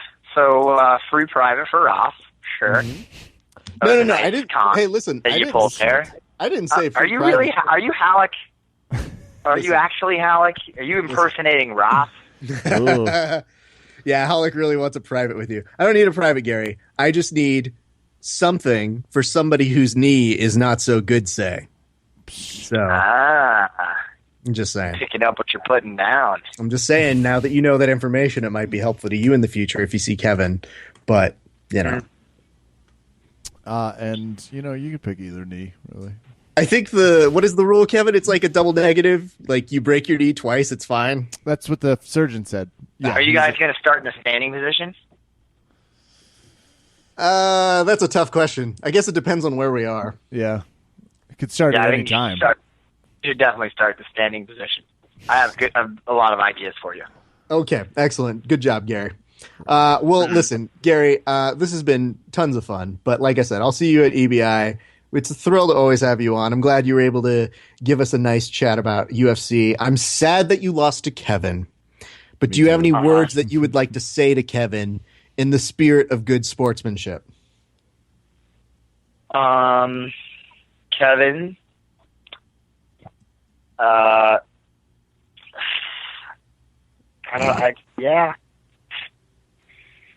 don't think I have anything nice to say. That's definitely. Oh, I just broke this. Yeah, whatever. Yeah. Sorry. No, it's playing around with the first EBI trophy thing. Okay. Garry, can I also make one last thing appeal to you, which is this? ADHD. You just lost to Kevin, a person who is far less good at jiu-jitsu than you, far less talented, and who miraculously pulled out a win despite nobody thinking he could. Let's not make that a habit this week. If you pick up what I'm putting up. Yeah, I'll try. All right. Just saying, you lost one big bet. And this one's not as permanent. Like, granted, the internet will keep you singing forever. I should have made you bet to switch your name from the Lion Killer to Garry Moderately Sized Penis Tonon. I don't know. That would have been amazing. That would have been amazing. Can't believe I did. I missed that opportunity. Nobody would believe it. Nobody would believe it, though.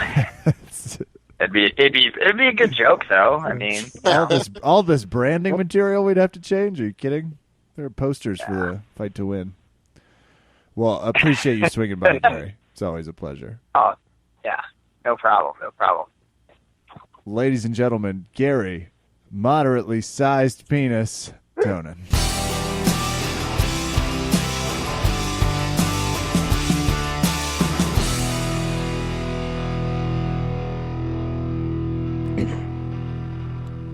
Ref, we just don't. I mean, we could spend a week talking to Garry, just because we haven't even gotten into our favorite sitcoms with him yet.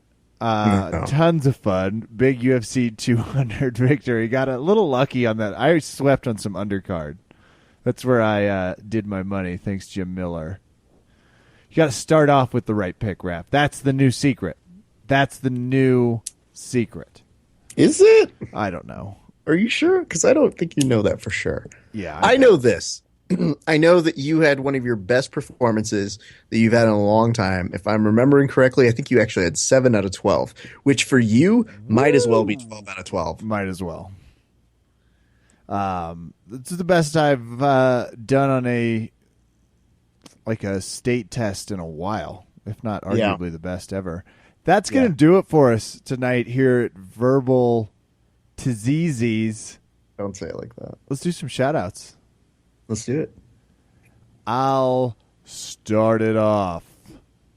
Will had some good hook-in sweeps from the no-gi position that are going to be very helpful. We were doing a little gi and no-gi work on some of the takedowns, learning the variations. Big shout-out to that. Got in touch with Jason Bircher, KCBJJ, of course. Got invited to come train there. They're going to try and murder me because that's what they do. It's Kansas. They wait for other people to come in, then they attack violently. It's like a state product. I don't know. It's because people forget that Kansas exists. I don't. They just take it out on me. Can't wait to see that crew, some team money up on the training partners RAF. Of course, I'm going to go to Nogi night. You have to. That's going to do it for me. Let's go ahead and start by shouting out our good friends at Breakdown Academy.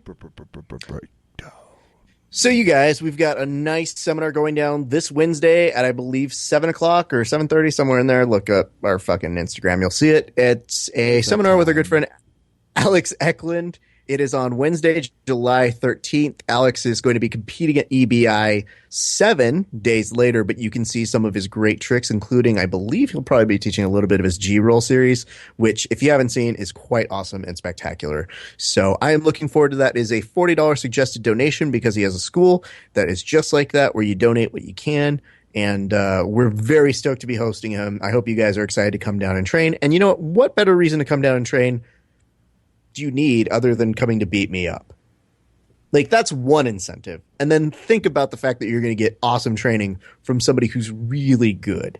I'm flying to LA just to beat you up, let alone also work with some people that are really good. So if you're in the area, you should definitely do it. We like to call it the and one of jiu-jitsu, which is like, I really wish I could go beat up Raph and get better at jiu-jitsu.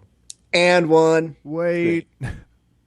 So we're excited about that. Also want to shout out our good friends over at Valley Martial Arts Center. Had a great open mat this afternoon. I want to give a special shout out to our good friend Casey. Casey is the guy who teaches our fundamentals class on Tuesdays. And he and I are rolling today, and he's getting ready for competition in 2 weeks. And he was feeling good, man. He looked really solid. And the thing I like about Casey is he has my similar kind of work ethic, which is we roll once, nothing happens. We roll twice, nothing happens. He looks at me, he's like, "You want to keep going?" And I was like, "Yeah, absolutely." Go a third time. Raph, there's like another 5 minutes on the clock. Do you want to go then too? So I think we rolled in some about 4 or 5 times, even though there were multiple other people there, but they were taking their rounds off. And I always respond well to those people who are that dedicated. And he's getting so solid at what he does, and I look forward to seeing what he does in a couple weeks. So congratulations to our good friend Casey.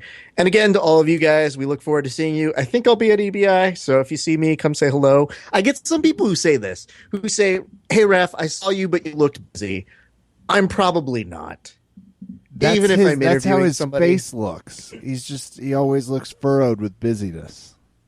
I mean, Kevin can say that because he's seen it up close. And even when I'm super happy, I look probably not.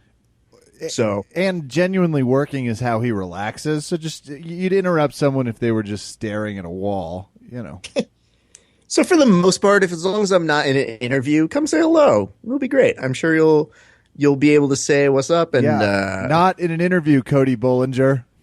Yeah, no fucking clue for that kid, though. He's a fighter. He knows better. I guess he didn't. But thank you, guys. We look forward to seeing you. And I think that's going to do it for us. I'm done. That's going to do it for us tonight here at Verbal Tap. I'm Kevin. Thanks for listening. Good night.